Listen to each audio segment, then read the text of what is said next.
하나님의 말씀은 구약성경 사무엘상 16장 6절로 13절입니다. 구약성경 434면입니다.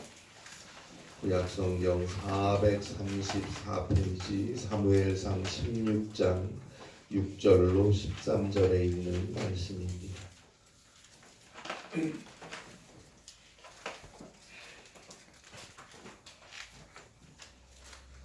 구약성경 434페이지입니다. 사무엘상 16장 6절로 13절입니다. 사무엘상 16장 6절로 13절 구약성경 434페이지입니다. 사무엘상 16장 6절로 13절 말씀 우리 함께 한 목소리로 봉독하겠습니다. 그들이 오매 사무엘이 엘리압을 보고 마음에 이르기를 여호와의 기름 부으실 자가 과연 주님 앞에 있도다 하였더니 여호와께서 사무엘에게 이르시되 그의 음모와 키를 보지 말라. 내가 이미 그를 버렸노라. 내가 보는 것은 사람과 같지 아니하니 사람은 외모를 보거니와 나 여호와는 중심을 보느니라 하시더라. 이새가 아비나답을 불러 사무엘 앞을 지나가게 하매 사무엘이 이르되 이도 여호와께서 택하지 아니하셨느니라 하니 이새가 산마로 지나가게 하매 사무엘이 이르되 이도 여호와께서 택하지 아니하셨느니라 하니라. 이새가 그의 아들 7을 다 사무엘 앞으로 지나가게 하나 사무엘이 이새에게 이르되 여호와께서 이들을 택하지 아니하셨느니라 하고 또 사무엘이 이새에게 이르되 내 아들들이 다 여기 있느냐. 이새가 이르되 아직 막내가 남았는데 그는 양을 지키나이다. 사무엘이 이새에게 이르되 사람을 보내어 그를 데려오라. 그가 여기 오기까지는 우리가 식사 자리에 앉지 아니하겠노라.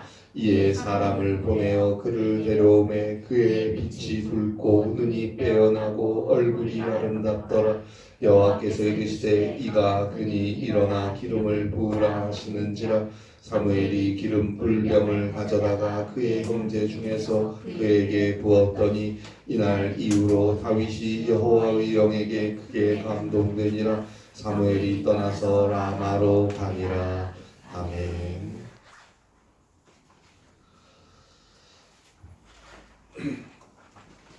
한국경제신문에서 최근 읽은 기사인데요. 그 내용은 이렇습니다. 영원한 젊음을 위해서 매년 27억 원을 투자하고 있는 억만장자 브라이언 존슨이 2018년, 2023년, 2024년 자신의 외모 변화를 SNS로 공유했습니다. 공유하면서 2018년부터 2024년까지 6년간 자기 외모가 변해간 모습을 사람들에게 언제가 자기 외모의 전성기로 보이는지 2018년인지 2023년인지 2024년인지 언제가 자기 외모의 전성기로 보이는지 투표를 요청했습니다. 존슨은 자신이 창립한 브레인트리라는 온라인 결제 플랫폼 회사를 2013년에 이베이에 매각하면서 8억 달러를 받았다고 해요. 8억 달러라고 하면 우리나라 돈으로 1조 1063억 원 정도라고 합니다. 그는 이 돈을 재원 삼아서 2021년부터 매년 200만 달러, 우리 돈 약 27억 6,580만 원을 자기 자신이 젊어지는데 투자하고 있다고 합니다. 목표는 자기 신체 나이를 18세 수준으로 돌리기 위해서라는 것입니다. 브라이언 존슨의 나이는 만으로 46살입니다. 그가 18세로 젊어지기 위해서 그는 2021년부터 저녁 8시 30분이면 잠을 자고 칼로리를 정해놓고 엄격하게 식사를 하는 건 물론이고 매일 100여 알의 영양 보충제를 복용하고 매주 3회 고강도 운동을 실시하고 30명의 의사가 매일같이 그에게 붙어서 그를 돌보고 정기적으로 존슨의 체지방을 스캔하고 MRI를 비롯한 각종 검사를 받는다고 해요. 자신의 아버지 그리고 자기의 아들 이렇게 3대가 혈액 교환도 했다고 합니다. 그리고 젊은 청년들의 혈장을 기부받아서 자기 몸에 주입하는 일도 한다고 하더라고요. 그렇게 매년 자신의 젊음을 되돌리기 위해 27억 원을 투자하고 있다고 합니다. 어떻습니까? 모든 사람들에게 젊어지고 싶은 마음이 있겠죠. 그래서 이렇게 저렇게 노력해 봅니다. 노력 자체는 좋은 거라고 생각합니다. 어느 정도 자기 자신을 가꾸고 또 건강하게 사는 게 좋은 일이죠. 그러나 마치 이것이 전부인 양, 또 정말 영원히 젊어질 수 있는 것처럼 그 쓸데없는 일에 매달려서 집착해서 사는 모습 결코 동의할 수 없습니다. 그러나 이 세상은 갈수록 더 물질 위주로 또 외모 위주로 흘러가고 있습니다. 그보다 가치 있고 소중한 것들이 얼마든지 있는데 사람들은 점점 눈에 보이는 것을 쫓아 살고 있어요. 신앙도 그렇지 않습니다. 교회도 큰 교회, 화려한 교회, 많이 모이고 그런 곳을 찾아다니는 시대가 되었습니다. 갈수록 예수님이 오실 때가 가까울수록 더 그럴 것입니다. 그러나 잊지 마세요. 우리 그리스도인들은 보이는 것들을 쫓아 사는 사람들이 아닙니다. 우리 그리스도인들은 보이지 않는 것을 보는 것처럼 사는 사람들입니다. 그것이 믿음 아닙니까? 하나님의 말씀에 하나님의 언약과 그 약속에 내 운명을 걸고 살아가는 것입니다. 로마서 1장 17절입니다. 오직 의인은 믿음으로 말미암아 살리라. 언제나 먼저 기도하고 모든 일에 늘 주 앞에 엎드려 간구하고 진실하게 회개하며 주의 십자가를 의지하여 주의 말씀을 듣고 믿고 순종하며 한 걸음 한 걸음 가는 것입니다.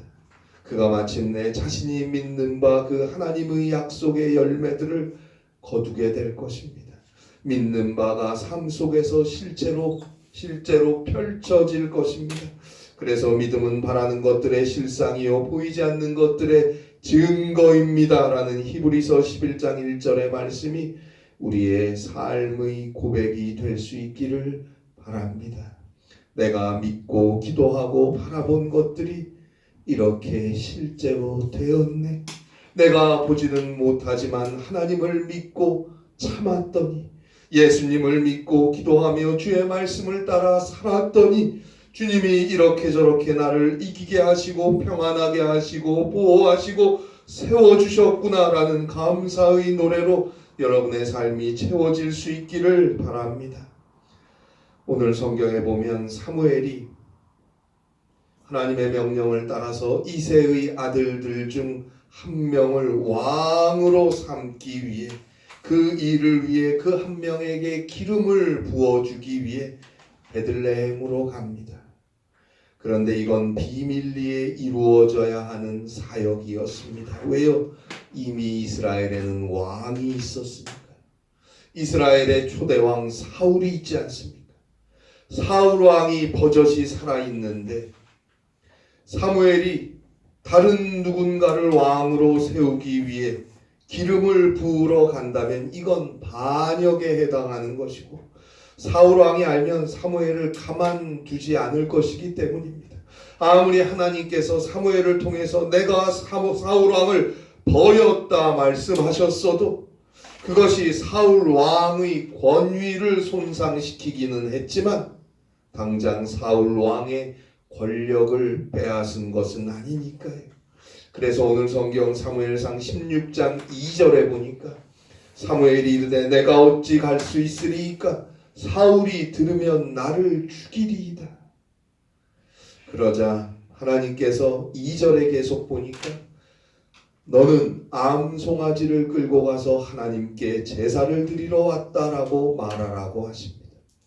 그리고 이새를 초청하라고 하시지요. 그 이새의 아들들 중에 하나님께서 이스라엘의 왕으로 선택한 사람이 있다고 말씀하시는 거예요. 그에게 기름을 부어주라는 것입니다. 자, 이제 사무엘이 베들레헴으로 갔어요. 베들레헴에 사무엘이 도착하자 장로들이 떠옵니다. 두려워합니다. 왜요? 당시 사울 왕과 하나님의 예언자요 제사장이었던 사무엘의 사이가 좋지 못한 것을 장로들은 이미 알고 있었으니까 하나님께서 사울 왕을 버렸다는 것도 이미 장로들은 알고 있었어요. 사무엘이 어째서 이 베들레헴에 왔을까? 두려웠어요. 그래서 그들이 물어요. 4절 마지막이죠. 평강을 위하여 오시나이까? 사무엘이 5절에서 평강을 위하여 왔다 하면서 하나님께 제사하러 왔으니 스스로 성결하게 하고 함께 제사하자고 하면서 이새와 그의 아들들을 성결하게 하고 제사에 오게 하라고 청했습니다. 출애굽기 19장 10절에 보면 이스라엘에서는 제사에 앞서서 몸을 깨끗하게 하는 성결 예식을 해야 했어요. 하나님 앞에 제사 드리기 전에 예배하기 전에 몸을 씻어 정결하게 하고 정결하지 못한 것들을 피하고 축제의 옷을 입었습니다. 그리고 하나님께 나와서 제사를 드렸어요. 자, 이제 당시 이스라엘의 영적 지도자였던 제사장 사무엘과 함께 제사를 드리기 위해 자신들의 몸을 깨끗하게 씻고 좋은 옷을 입고 장로들이 나왔습니다. 그리고 또 사무엘이 친히 함께 제사 드리자고 청했었던 이새와 그의 아들들이 왔어요. 사실상 이새의 아들들은 왕의 후보로서 선을 보이는 자리예요. 물론 장로들도 이새도 이새의 아들들도 하나님께 제사하러 오는 이 자리가 이새의 아들들 중 왕이 될 사람에게 기름을 부어주는 자리라는 것은 생각조차 하지 못했습니다. 그러나 하나님 앞에 제사를 드린다고 하니 성결 예식을 통해 몸을 깨끗하게 씻고 축제의 옷을 입고 가장 좋은 옷을 입고 나왔어요. 자, 그래서 6절이죠. 그들이 오매 사무엘이 엘리압을 보고 마음에 이르기를 여호와의 기름 부으실 자가 과연 주님 앞에 있도다 하였더니 사무엘이 엘리압을 보고 마음에 이르기를 여호와의 기름 부으실 자가 과연 주님 앞에 있도다 하였더니 그러니까 사무엘이 보기에 이새의 아들 중 큰아들 엘리압은 왕감이었어요. 그 용모가 그 외모가 출중했어요. 그래서 사무엘은 저기 오는 이새의 아들 엘리압이 왕으로 기름 부음을 받을 자구나 라고 보자마자 생각했어요. 그런데 그때 하나님께서 말씀하십니다. 사무엘의 마음속에 하나님의 음성이 들려요. 오늘 성경 사무엘상 16장 7절입니다. 여호와께서 사무엘에게 이르시되 그의 용모와 키를 보지 말라. 내가 이미 그를 버렸노라.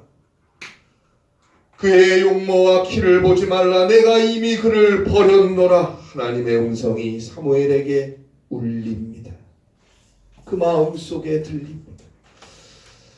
사무엘상 10장 23절에 보면 사울 왕은 그 키가 다른 사람들보다 머리 하나는 더 컸어요. 그만큼 큰 신장에 사무엘상 9장 2절에 보니까 이스라엘 자손 중에 사울보다 더 외모가 준수한 자가 없었다라고 기록하고 있어요. 그만큼 큰 신장에 뛰어난 외모를 사울 왕은 가지고 있었어요. 그 사울 왕에게 하나님을 대신하여 왕으로서 기름 부어준 사람은 바로 사무엘이었어요. 그런데 그 사울 왕이 하나님의 말씀을 어겼어요. 아말렉과의 전투에서 하나님께서 사무엘을 통해서 주신 명령을 사울 왕은 정면으로 거역했어요. 그리고 합리화하고 변명하기에 급급했어요. 그래서 하나님께서 사울왕을 버리시는 거 아닙니까? 그의 용모와 키를 보지 말라. 내가 이미 그를 버렸노라. 이 하나님의 말씀 속에는 그런데 그 사울왕을 나를 대신하여 기름 부었던 사무엘 네가 아직도 외모를 보느냐? 사무엘을 향한 질책의 말씀도 들어있는 거예요. 그래요. 인간은 죄인이니까요. 여전히 죄인이고 여전히 연약하고 그래서 외모와 겉모습, 준수함과 빼어남, 화려함 끌릴 수밖에 없어요.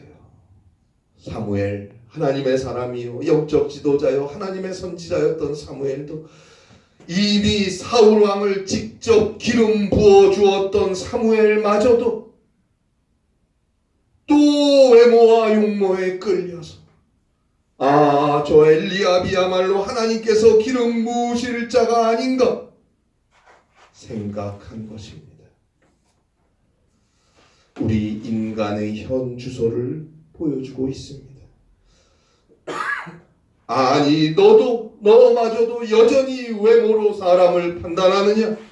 내가 이미 사울을 버렸음을 보고도 또 그러느냐? 사실 이건 원죄예요. 저 에덴 동산에서 하나님께서 창조하신 아담과 하와에게 하나님은 모든 것을 다스리고 정복하라, 땅에 충만하라는 권한을 주셨어요. 그리고 선과 악을 알게 하는 나무의 열매를 먹지 마라 라는 단 하나의 안 되는 일을 하나님께서 명령하셨는데 그 하나의 금지사항을 어겼어요. 제가 늘 드리는 말씀이죠. 10개 중에 9개를 하고 하나를 하지 말라는 것. 그 하나를 함으로써 나머지 9개마저 못하게 되는 걸 막기 위해서 하지 말라는 거예요. 그런데 그 하나의 금지사항을 어겼어요. 왜요? 창세기 3장 6절입니다. 그 나무가 하나님이 먹지 말라고 하신 바로 그 나무의 열매가 먹음직하고 보암직하고 지혜롭게 할 만큼 탐스럽기도 한 나무였거든요. 사실 그렇죠. 뱀이 꼬신다고 보기에도 별 볼 일 없어 보이고 맛도 없어 보이면 그걸 먹었겠습니까? 보기에 먹음직하기도 하고 탐스럽기도 하고 뭔가 먹으면 지혜가 생길 것 같은 그런 모습이니까 먹은 거 아닙니까? 오늘 성경에서 사무엘도 역시나 용모에 끌리고 있어요. 자, 그럼 오늘 우리는 어떻습니까? 아담의 자손답게 저부터 여전히 보이는 거, 외모, 겉모습을 알게 모르게 쫓아 살고 있어요. 신앙의 길도 교회 생활도 그렇게 하고 싶어요. 회개해야 합니다. 저부터 회개합니다. 순간순간 보이는 것을 쫓아서 겉모습에 끌려서 그것이 사람이건 어떤 사건이건 어떤 선택이건 외모를 쫓아 산 것을 이 시간 하나님 앞에 회개합니다. 여러분, 앞으로 세상은 더 그럴 거예요. 그 속에서 우리 그리스도인들은 더 흔들흔들할 겁니다. 따라서 언제나 회개하고 기도하며 하나님의 말씀을 붙잡고 주님의 십자가를 바라보며 믿음의 길을 가야 합니다. 자, 사무엘이 하나님의 말씀을 듣고 깜짝 놀랐어요. 그의 용모와 키를 보지 말라. 내가 이미 그를 버렸노라. 내가 보는 것은 사람과 같지 아니하니 사람은 외모를 보거니와 나 여호와는 중심을 보느니라. 내가 보는 것은 사람과 같지 아니하니 사람은 외모를 보거니와 나 여호와는 중심을 보느니라. 이 말씀을 들은 사무엘은 비로소 세상의 사람들의 기준이 아닌 성령의 빛으로 이새의 아들들을 보게 되었고, 엘리압의 뒤를 이어서 아비나답도 삼마도 이새의 아들들 7명이 다 지나가는데 다 하나님이 왕으로 세울 자가 아님을 알게 됩니다. 우리도 겉모습에 현혹되지 않고 시험에 걸려 넘어지지 않고 세상에 치우치지 않고 정욕과 욕심을 쫓아 살지 않기 위해서는 베드로전서 5장 8절 말씀대로 늘 항상 깨어 기도해야 합니다. 그래서 성령께서 우리와 함께 해 주셔야 합니다. 요한복음 3장 5절에서 예수님께서 말씀하신 대로 물과 성령으로 회개하고 성령 받아 거듭나야 합니다. 자, 이제 11절에서 사무엘이 이새에게 너의 아들들이 다 여기 있느냐? 그때 이새가 대답하죠. 아직 막내가 한 명 남았는데 그는 양을 지키고 있는데요. 사무엘이 당장 사람을 보내어 그를 데려와라 명령합니다. 급하게 사람을 보내서 데리고 왔는데 그가 바로 다윗이었고 사무엘은 그에게 기름을 붓게 됩니다. 보세요. 11절에서 이새가 네 아들들이 다 여기 있느냐라는 사무엘의 질문에 아직 막내가 남았는데 그는 양을 지키고 있어요 라고 대답했죠. 여기서 우리 성경에 막내라고 번역된 히브리어는 나하림이에요. 이 나하림이라는 히브리어는 젊은이라는 뜻인데요. 오늘 성경에서 막내라고 번역된 히브리어 나하림의 오늘 문맥상 의미는 이런 거예요. 다윗의 형들은 전부 성인인데 다윗만 아직 미성년자라는 뜻이에요. 이 나하림이란 히브리어가 그런 의미로 쓰인 거예요.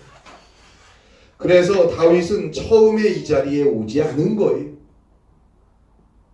자, 잘 들으세요. 12절에서 다윗을 보자마자 사무엘이 이렇게 말해요. 그의 빛이 붉고 눈이 빼어나고 얼굴이 아름답더라. 즉 다윗도 외모가 훌륭했다는, 다윗도 외모가 준수했다는 뜻이, 아직 성인이 되지 못해서, 물론 성인이 안 돼도 제사 드리는 자리에 나올 수는 있지만 양을 지키는 사람이 있어야 되니까 아직 성인이 안 되었으니까 제사 드리는 자리에 안 온 것이지, 다윗의 외모가 별 볼 일 없어서 안 온 게 아니었다는 말이에요.